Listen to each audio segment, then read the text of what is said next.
Mr. The gentleman from Louisiana is recognized. Thank you, Mr. Speaker. Thank you, Chairman Jordan, for doing such an extraordinary job on all of this. For 43 long days, the Democrats held this House and the entire country hostage. Finally, with the lights back on, this body's returning to our regular legislative session. We have a lot of work to do. My colleagues on this side of the chamber are ready and eager to get back to our urgent legislative work that we promised the American people we would do.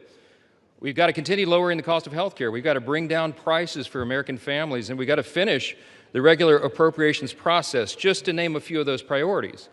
And I wish I could say that our first order of business would be to get to those urgent priorities, but of course we're here spending time on the floor about something else. This is something we could have resolved last week when we brought a unanimous consent to pass this discharge with the full support of the body. But our friends over here who are arguing today stalled that. They objected to it, and they wanted to have this exercise instead. And that's why we say that this is a show vote. That's what this is. They're making a show of it.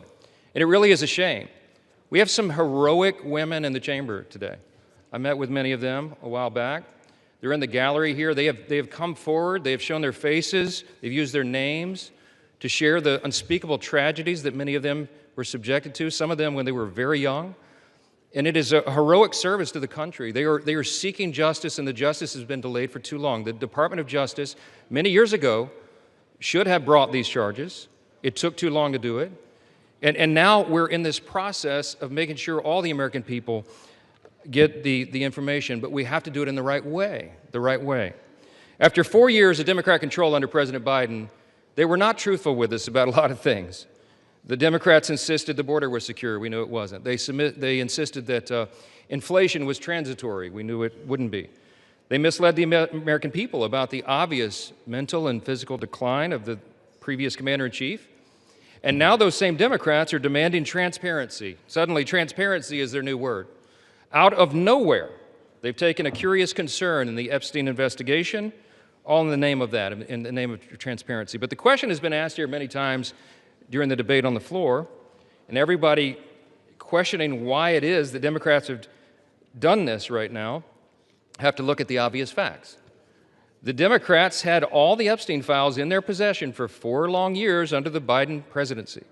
The Biden Department of Justice had these files, and no one on this side who is breathless today about the urgency of this release ever said a word about it. And it was the Democrats who could have urged President Biden's Department of Justice to go beyond prosecuting just Epstein and Ghislaine Maxwell, but they didn't do it. And so it's a fair question to ask today, why now? Why the sudden urgent interest in Jeffrey Epstein? Look, we know why. It's because the Democrats were never interested in transparency or executing justice or protecting the victims of this unspeakable tragedy before. The simple truth is obvious for everybody to see. This is a political exercise for Democrats, and it pains me to say it. I wish that was not the truth, but it is, and it's undeniable. This is as deceitful and dishonest as their pointless stunt was to shut the government down.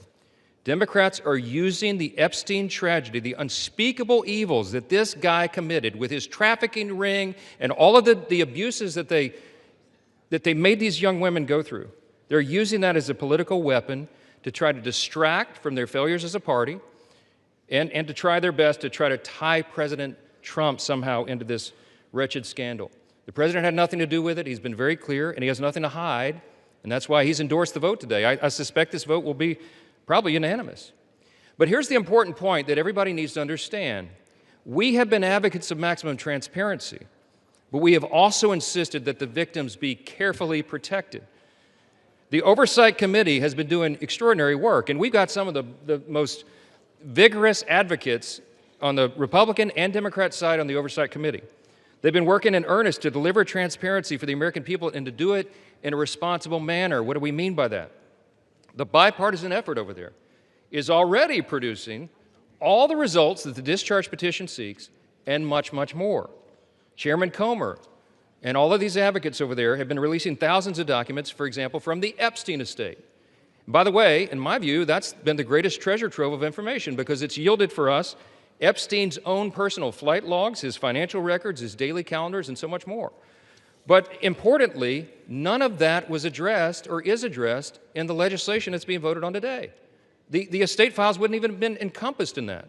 And so it goes to show that the Oversight Committee is doing it the right way. From the very beginning, we've been insistent that this matter be handled carefully and with the utmost caution and care for the people who have been harmed. They should not be made to suffer any longer. We're talking about real people's lives at stake here, and young victims who don't want to be dragged into this political game that could get hurt further. But the Democrats are rushing the release of thousands of unsubstantiated documents that may be included in this, that are going to be in the public domain with the passage of this bill.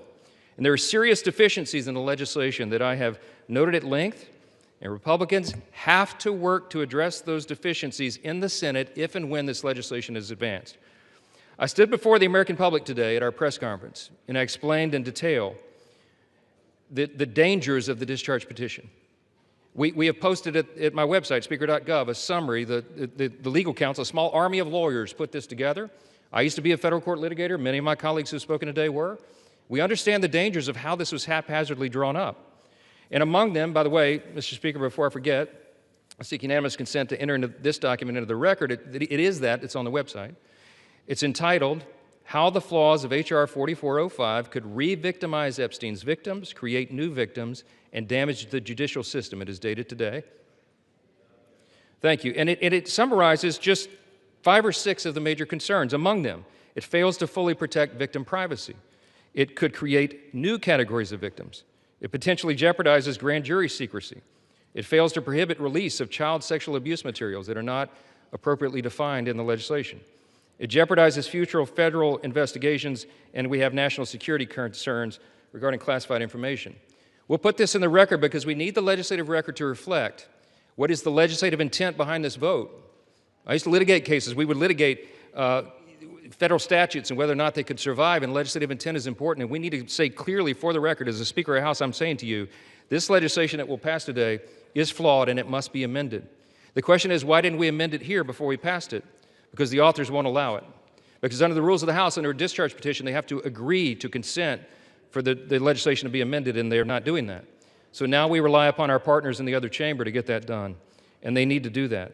The victims deserve our utmost respect. In fact, they should be saluted for their courage. And the young women who have not come forward, who are now, some of them are middle-aged women who have not come forward, also deserve our respect, and they deserve to be protected. Republicans support transparency. We want maximum transparency, especially when it comes to disclosing the names of anybody who had anything to do with these evils, anybody who conspired with or aided in any way Jeffrey Epstein. They must be brought to justice.